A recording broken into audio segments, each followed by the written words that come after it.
Welcome to Buckeyes Tomorrow Morning for Monday, August 1st. I'm your host, Tom Orr. The Notre Dame game is in 33 days, the game against Michigan in 117 days. If you were not online this weekend, first of all, congratulations. Second of all, you missed a whole lot of news in the Ohio State recruiting world, both good and bad. Lucky for you, we're here to get you all caught up on all of it.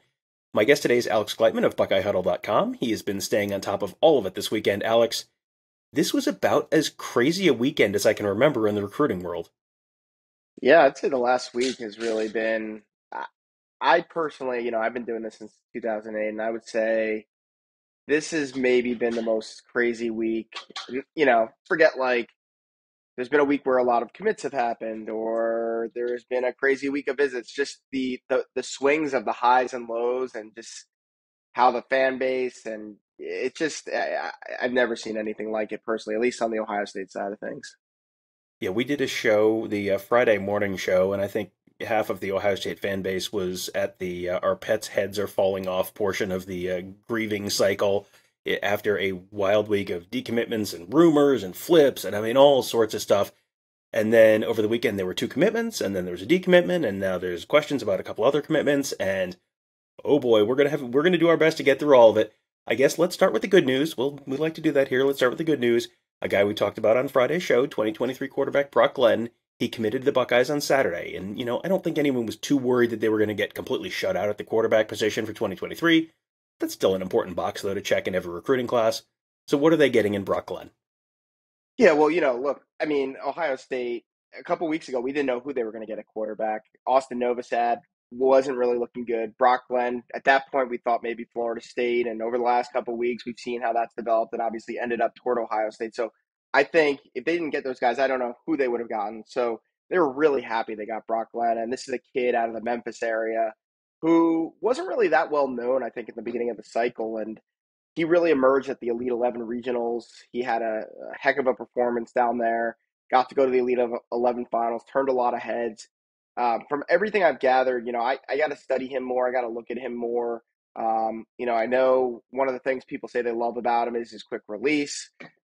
He's pretty accurate, good arm strength, all that stuff. But I think the biggest thing that I've taken away is just how big of a competitor he is and how good of a leader he is for that Los Angeles school that he plays for down in Tennessee. And I think you look at the room that he's walking into with Kyle McCord and Devin Brown ahead of him and Dylan Raiola coming in behind him. And for someone to come into that situation and not be scared, that they're not going to see the field, I think that speaks volumes about what Ohio State's getting in Brock Glenn. And that was not the only commitment they landed this weekend either. They got cornerback Jonte Gilbert. He officially became the first member of the Buckeyes class of 2025. That's far enough out that there really aren't rankings available yet. And, he is a Georgia kid. He's from the state of Georgia. You got a chance to talk to him after he committed on Friday. So what made him want to pull the trigger this early for, this is not a kid who's from Columbus and has always known he wanted to be a Buckeye necessarily. So what was it that made Jonte Gilbert decide he was going to pull the trigger already? Yeah, this is a kid from Atlanta, Georgia. He came up for a visit last month in June, had a great visit, and he wanted to commit right after that visit, but very maturely, almost wise beyond his years to some extent. He waited, he talked to his mother, he talked to his aunt, both of whom he's very close with, and play a big part in raising him. And you know, I think that they spoke about things like he wanted to do it right away, and they said like, "You're a freshman. Let's just like pump. We're going to be a sophomore. Like, let's pump the brakes on this. Let's think about it. Come back to it like a month later," and they did, and he still felt the same way. And he had a conversation with Tim Walton, who's a Georgia native, originally from the state of Georgia. He knows Miguel Patrick, who Ohio State brought on as a kind of a support staffer. This year was a big time high school head coach in the Atlanta area and has done a really good job helping Ohio State with the relationships down in the Peach State, especially in that Atlanta area. So he felt really comfortable with those guys. He had a conversation with Tim Walton, who would be his position coach at cornerbacks. And Tim Walton explained to him, like, this is what a commitment means. You don't talk to other schools. You don't visit other schools. I'm sure what was going on with some of the guys in the 23 class certainly had and Jonte said, yeah, I want to come to Ohio State. I'm locked in. This is where I want to be. And so Ohio State was then willing to accept his commitment and having that conversation with him. So it's unusual to get a commitment that early, and then especially one from out of state in Georgia in that SEC region to see it stick. So we'll see what happens, but he, he gave me words, and he wanted to make Ohio State fans reassured that he understood what he was doing and that his plan is to sign with Ohio State in about 2 years. Well, you mentioned some of the stuff going on with the class of 2023, so that brings us to some of the not so good news. Cornerback Dijon Johnson, who had been committed to the Buckeyes 2023 class, he decommitted over the weekend, is widely expected to commit to Florida. I think there is always a question in people's minds about whether the Buckeyes might be able to, can they flip him back? And that has not typically been how that has played out. It doesn't sound particularly likely here. So, what can you tell us about the decision that Dijon Johnson made? Yeah, I mean, look, I don't want to get into anyone's personal matters that deeply, but ultimately there were some things having to do with him and his family that led to this decision, and it was, I think, I would say, factors involved. I'm trying to talk carefully here, but factors involved that really didn't give Ohio State much of a chance to change his mind or be able to change his mind or can change his mind in the future. I think there are just things going on that, want that are kind of leading him to feel the need to stay closer to home. He's from Tampa, so you know he was at Florida. I think he ended up visiting Miami as well over the weekend. I expect him to land with the Gators. I think that that's where it's going to be. But either one of those, either Miami or Gainesville are going to be much closer to his home in Tampa, which will allow him to take care of the things that he needs to take care of. So he was not the only 2023 class member. He is the only 2023 class member to flip so far, or decommit so far, at the time that we're recording this. He was not, however, the only 2023 commit to be visiting at schools down south this weekend. So there is some drama at the tight end position as well. The Buckeyes have two players committed there for 2023, Ty Lockwood and Jelani Thurman, but both of those guys were visiting SEC programs in the last couple of days. Lockwood earned an offer from Alabama. Thurman was at Auburn this weekend. How big of a concern is that right now for both of those guys? Yeah, the Iron Bowl of Ohio State recruiting, I guess. Yeah, I think Ty Lockwood.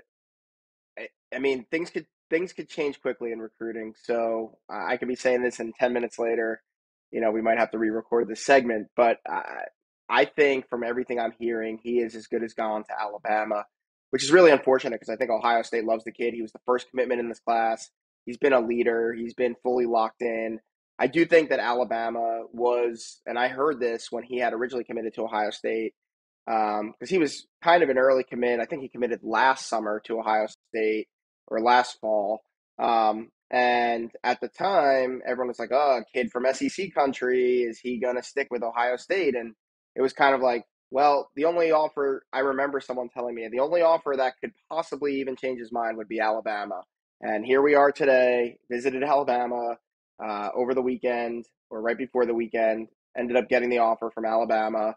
And I don't think the pull of the Crimson Tide and the almighty Nick Saban are the only thing that are sending him there, potentially, but it's not looking good for Ohio State to hold on to Ty Lockwood.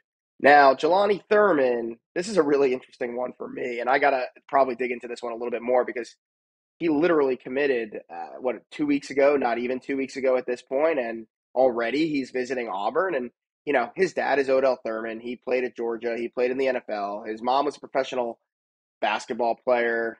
They know how this thing goes, and I'm not saying it's shocking that he would take a visit to Auburn at all, but it's, to me, shocking that he would take a visit to Auburn literally 2 weeks just after he committed. If he did it for a game in the fall, in October, November, something like that, I can see that. I can understand that to some extent.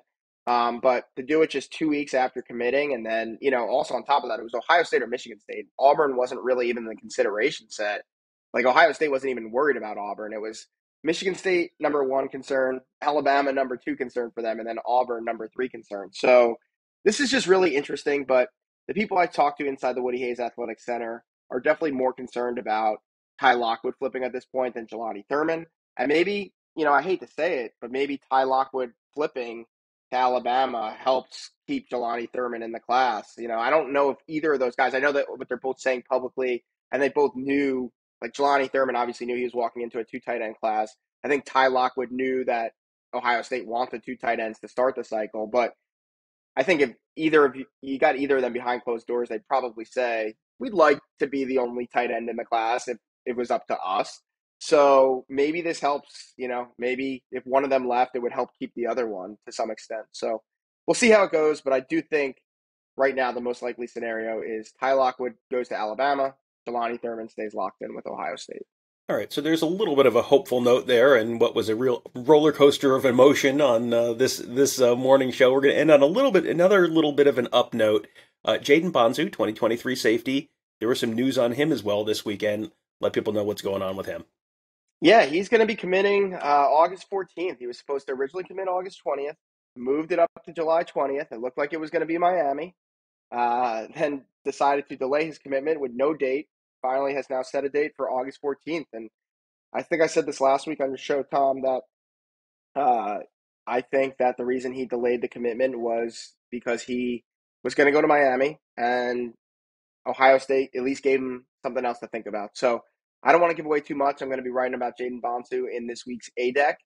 So if we're still free at that point, everyone come check us out. Hopefully the full site is up and running this week. And if so, then the A Deck will be for our paying customers and members of Buckeye Huddle. But yeah, I'll share everything I know about Jayden Bonsu and what he's thinking between Ohio State and Miami, with just about, I guess it's 2 weeks from the day we're recording this, where he's going to be making his announcement just 20 minutes up the road from me in Union, New Jersey. Yeah, there has been a lot of good news, a lot of bad news, some just kind of like, well, this is news, and we'll find out whether this is good or bad news at some point in the future. But the best place to find out about all of that news, read a lot more about all of that news. Alex just said it. BuckeyeHuddle.com. Alex is one of the staff members there, along with myself, Tony Gerdeman, Mark Givler, Ross Fulton, Devin Radcliffe, Justin Whitlatch, maybe another familiar face at some point soon. But right now, as Alex said, if you go to BuckeyeHuddle.com, you can get totally free access to our message board, talk to all of our insiders. We've got a ton of great X's and O's content on there, lots of team coverage. Tony had a really good column last week. Mark, Alex killing it on the recruiting beat. Like I said, plenty of news there. And that is totally free right now, BuckeyeHuddle.com. The full site is expected to launch soon. Days, not weeks, I would say. So, but you can get some free inside access right now at BuckeyeHuddle.com. And then once the full site launches, you'll be able to get Alex's A-Deck column every week, Mark's Skull Session, Tony's great coverage, Ross and Justin and Devin on X's and O's, all that great stuff, all at BuckeyeHuddle.com. That'll do it for today. Thank you guys all for joining us. Have a great day. We'll talk to you tomorrow.